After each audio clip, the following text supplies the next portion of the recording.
इस कार्यक्रम के पुण्यार्जक हैं श्री दीपक जैन मुन्ना, श्रीमती ज्योति जैन, दीमापुर ललितपुर, श्री अनुपम जैन अंतु, श्रीमती स्वीटी, हर्ष खुशी, पीहू अनोरा वाला परिवार ललितपुर, श्री केवल Chand Jain, Rajesh Jain, advocate Nirmal Kumar Jain, civil engineer परख जैन, वास्तुविद एवं समस्त मिठिया परिवार कटरा बाजार ललितपुर। दया भावना फाउंडेशन, जिसके नाम में ही छिपा है दया का स्वरूप, जिसके अंतर्गत आचार्य श्री विद्यासागर जी महामुनिराज के मंगल आशीर्वाद एवं मुनिश्री 108 अविचल सागर जी महाराज की पावन प्रेरणा से संचालित हो रहा है भारत का सर्वश्रेष्ठ आचार्य विद्यासागर गौ उपचार अस्पताल एवं भगवान श्री राम पक्षी उपचार अस्पताल। ग्वालियर झांसी हाईवे से 110 kilometre, Jhansi Kanpur highway, Jhansi Tikamgarh highway, Jhansi Shivpuri highway, Jhansi Lalitpur highway पर घायल, जख्मी, बीमार, दुर्घटनाग्रस्त गायों का एवं अन्य पशु पक्षियों का उपचार एवं संरक्षण का कार्य फाउंडेशन द्वारा किया जा रहा है। फाउंडेशन का भारत के प्रत्येक 4 लाइन, 6 लाइन एवं अन्य राष्ट्रीय महामार्गों पर प्रत्येक 150 से 200 किलोमीटर के अंतराल पर आचार्य विद्यासागर गौ उपचार अस्पताल संचालित करने का लक्ष्य है। आप भी दया भावना फाउंडेशन द्वारा किए जा रहे सराहनीय कार्य में आर्थिक सहयोग अवश्य प्रदान करें।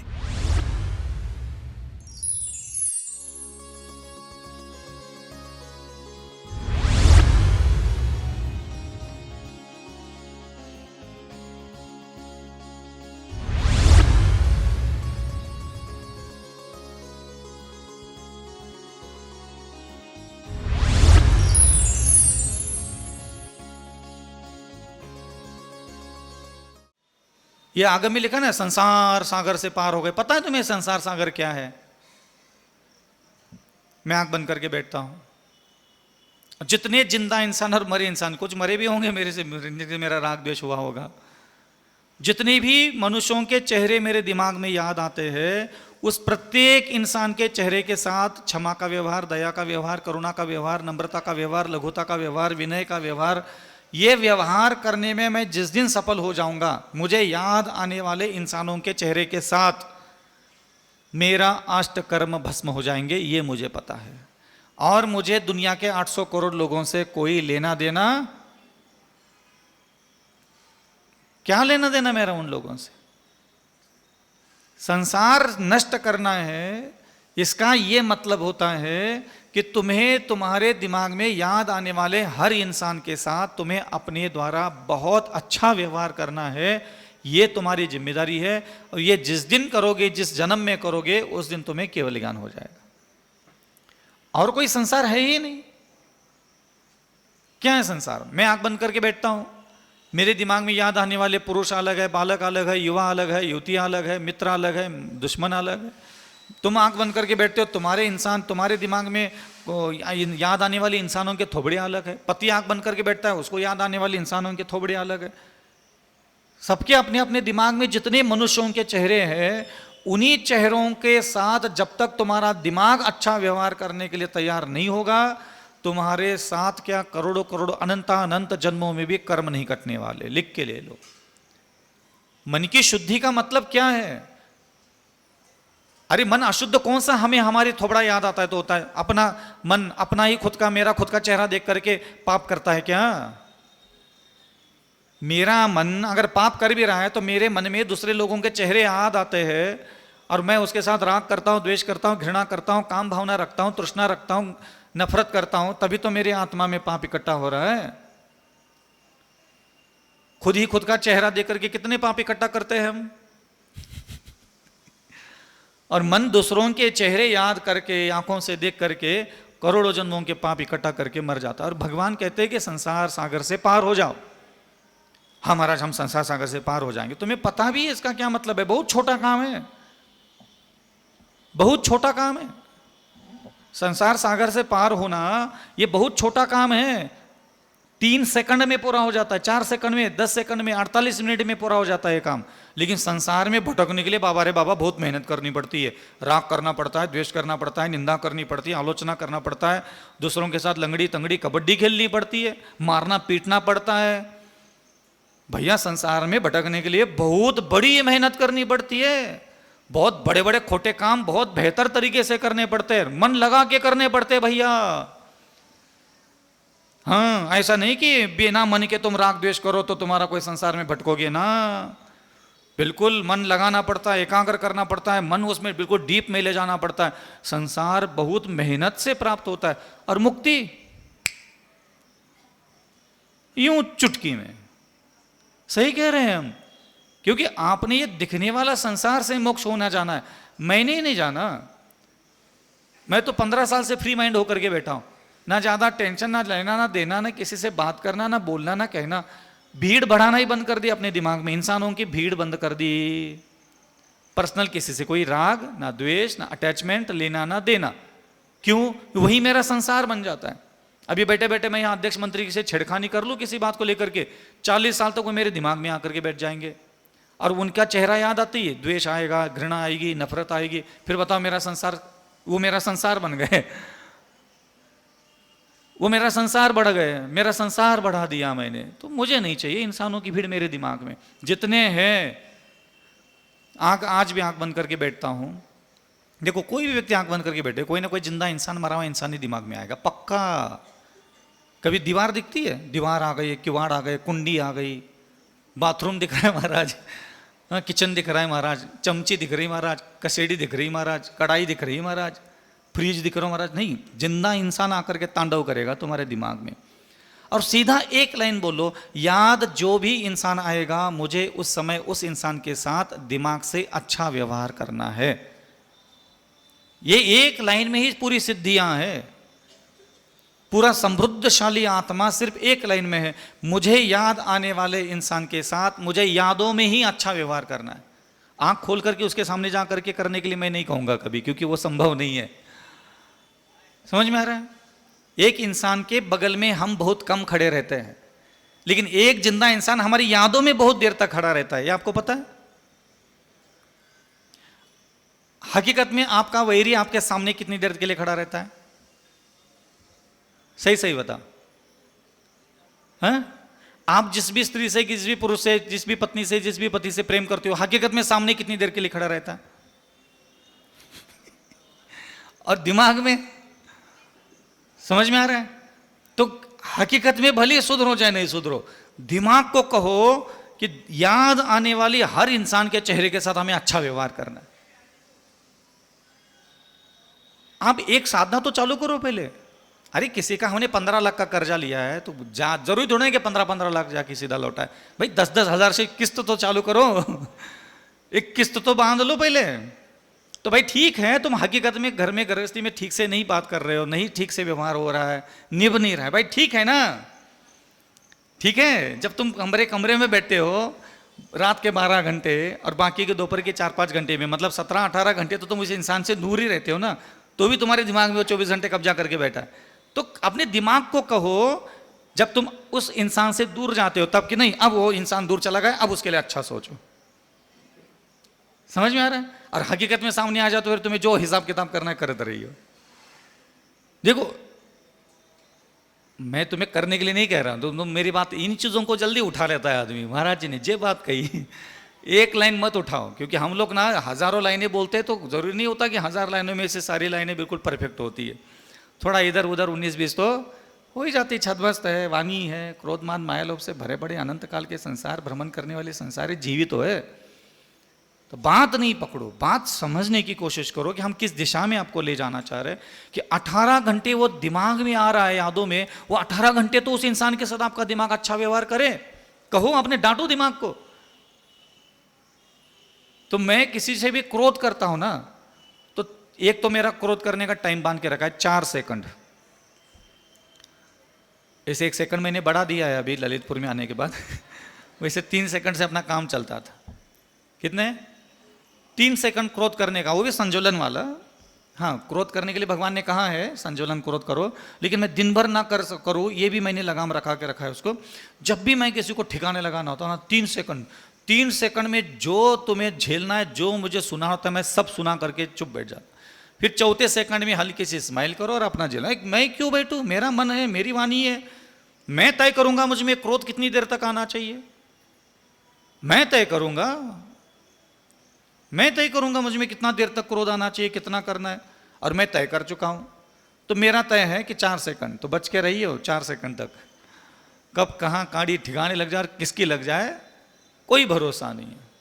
और कभी कभी ऐसा भी प्रसंग आता है कि घंटों तक क्रोध करने का मन करता है, तो उस समय मौन रह जाते हैं। कभी क्लास ले रहे, प्रवचन ले रहे, कभी ज़्यादा डिस्टर्ब हो जाता है, फिर जब तक वो दिमाग को मैं शांत नहीं करता तब तक मौन, क्योंकि वो अशांत रहेगा और मैं बोलूँगा तो वो अशांत वाला मन क्या करता है, वो जिह्वा से वही शब्द निकालने के लिए प्रेरित करता है। तो हम नहीं चाहते कि वो हमारे मानस पटल का जो क्रोध है वो वाणी में प्रकट हो। और क्रोध करना भी पड़े, बोलना भी पड़े तो कितने सेकंड तक? 3-4 सेकंड तक। उसके बाद फिर मैं खुद ही को मना कर देता, बेटा इससे ज़्यादा औकात नहीं है, मैं इसके लिए 10 सेकंड तक क्रोध करूँ, ये उस लायक। हाँ, तो अभी आप लोग कितने लायक हो? मेरे द्वारा 4 सेकंड क्रोध करने लायक हो। हाँ, तो आप भी तय करो कि आप क्रोध कितना करोगे, कितने समय के लिए करोगे, कितनी मात्रा में करोगे, ये तय तो करो। छोड़ने की बात तो मैं कभी करता ही नहीं हूं। देखो मेरे प्रभु ने कहा नहीं तो मैं क्यों कहूं छोड़ दो। संजुलन क्रोध मान माया लो मुझे करने के लिए कहा है कि नहीं कहा? कहा है मुझे करने के लिए क्रोध, फुल परमिशन है, शास्त्र आगम प्रमाणित है, ये आय स्वाय मार्क है, सिल लगी इस पे।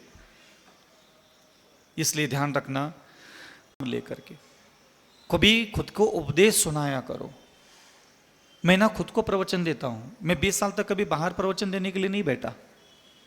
मुझे याद नहीं है ज़्यादा कि मेरे को कभी रुचि रही हो लोगों के बीच में बैठ करके बात करने की, लेकिन मैं अकेले में बैठ करके, क्योंकि ज़्यादा अध्ययन तो कभी किया नहीं, अकेले में बैठा रहना, पीछे कमंडल और मैं बस, कोई चौकी नहीं, कोई शास्त्र नहीं, कोई पढ़ना नहीं, कोई देखना नहीं, कोई बात नहीं करना किसी से। फिर क्या करता रहता था? खुद ही खुद से बात करता रहता था, खुद ही खुद को समझाता रहता था। अविचल सागर आपको ज़्यादा दुखी नहीं होना है, अविचल सागर आपको ज़्यादा दुखी नहीं होना चाहिए। काहे दुखी होके बैठ जाता है, क्या मिलता है तुम्हें दुखी होकर के? ठीक है, कोई बात नहीं, ये संसार है, लोग है, दुनिया है, ऐसी चलती है। ये सब संसार जीवों के पास 8 कर्म है, 8 कर्म उसके पास आत्मा में भरे पड़े हैं। भरे पड़े तो उसके अंदर क्रोध भी भरा पड़ा है, मान भरा पड़ा है, मायाचार भरा पड़ा है, लोभ भरा पड़ा है, तृष्णा भरी पड़ी है, अज्ञान भरा पड़ा है, लालच भरा पड़ा है, काम वासना भरी पड़ी है। उसने क्या किया? उसने गुस्सा किया तो उसके अंदर क्रोध भरा पड़ा है, तो क्रोध ही तो निकालेगा। तुझे इतना दुखी होने की कोई ज़रूरत नहीं है। उसके अंदर जई भरा पड़ा है, इमली खट्टी होती है, तुम कभी दुखी हुए?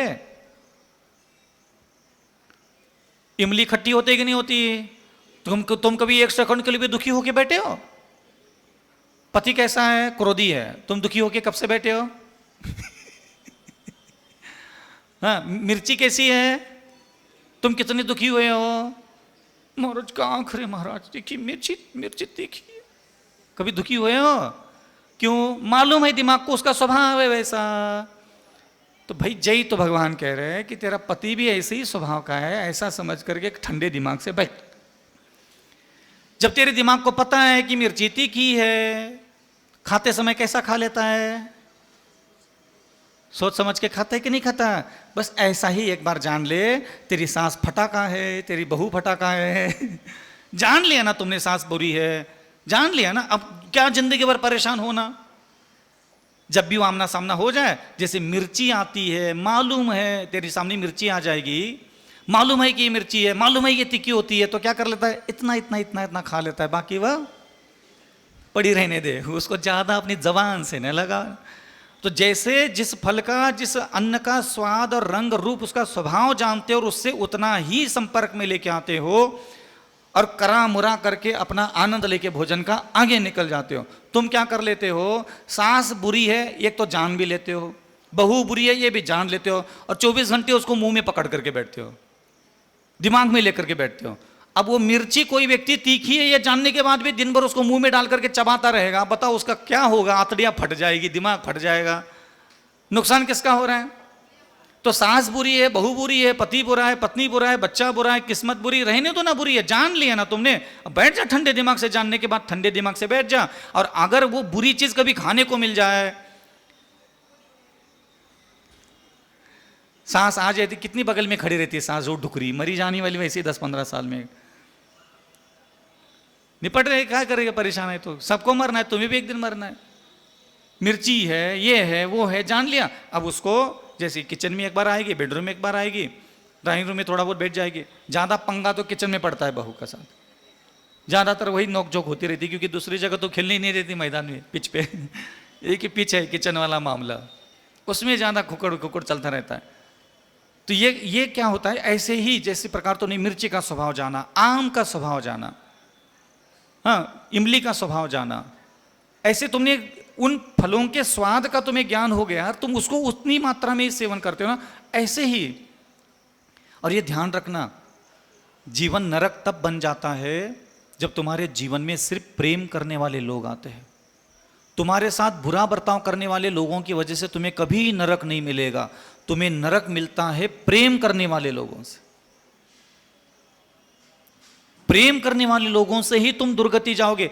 तुमने अपनी आत्मा में जितना पाप कमाया है वो सिर्फ तुम्हें प्रेम करने वाले लोगों की वजह से कमाया है। तुम पलट करके चेक कर लो, पता चलेगा।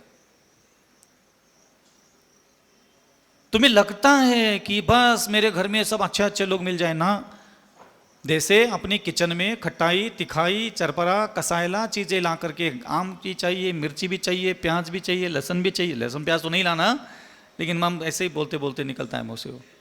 हाँ, ऐसे ही घर में अलग अलग स्वभाव के लोग चाहिए, तब जा करके व्यंजन अच्छा बनता है, आत्मा अच्छी पकती है। पार्श्वनाथ भगवान की किस्मत में अगर कमट नहीं होता तो 10-20 साल तो और केवल गानी नहीं होता। ये बगार लगाने वाले, छोक लगाने वाले लोग तो जिंदगी में जरूर चाहिए। जितने बुरे स्वभाव के लोग आपके अगल बगल में होते ना, उतने स्वर्ग के दरवाजे जल्दी प्राप्त होते। इस कार्यक्रम के पुण्यार्जक थे श्री दीपक जैन मुन्ना, श्रीमती ज्योति जैन, दीमापुर ललितपुर, श्री अनुपम जैन अंतु, श्रीमती स्वीटी, हर्ष, खुशी, पीहू अनोरा वाला परिवार ललितपुर, श्री केवल Chand Jain, Rajesh Jain, advocate Nirmal Kumar Jain, civil engineer परख जैन, वास्तुविद एवं समस्त मिठिया परिवार कटरा बाजार ललितपुर। क्या आप वास्तुशास्त्र के अनुसार अपने घर का काम कराना चाहते हैं? तो आज ही जुड़ जाइए सिविल इंजीनियर परख जैन वास्तुविद से, जो अपने वास्तु ज्ञान से कराते हैं सारा काम। जैसे पुराने घर का वास्तु बिना तोड़ फोड़ कर सही किया जाता है, कॉलोनी का लेआउट प्लान, वास्तु की 16 दिशाओं के अनुसार घर की प्लानिंग, वास्तु के अनुसार 3D एलिवेशन। हमारे यहाँ सारे कार्य वास्तु की 16 दिशाओं और 32 प्रवेश द्वार को ध्यान में रखकर किए जाते हैं। स्थान महाकाली लाइन, कटरा बाजार, ललितपुर। तो देर किस बात की, हर वास्तु से जुड़ी समस्या का निदान करेंगे सिविल इंजीनियर परख जैन वास्तुवेद। संपर्क सूत्र 9630845139।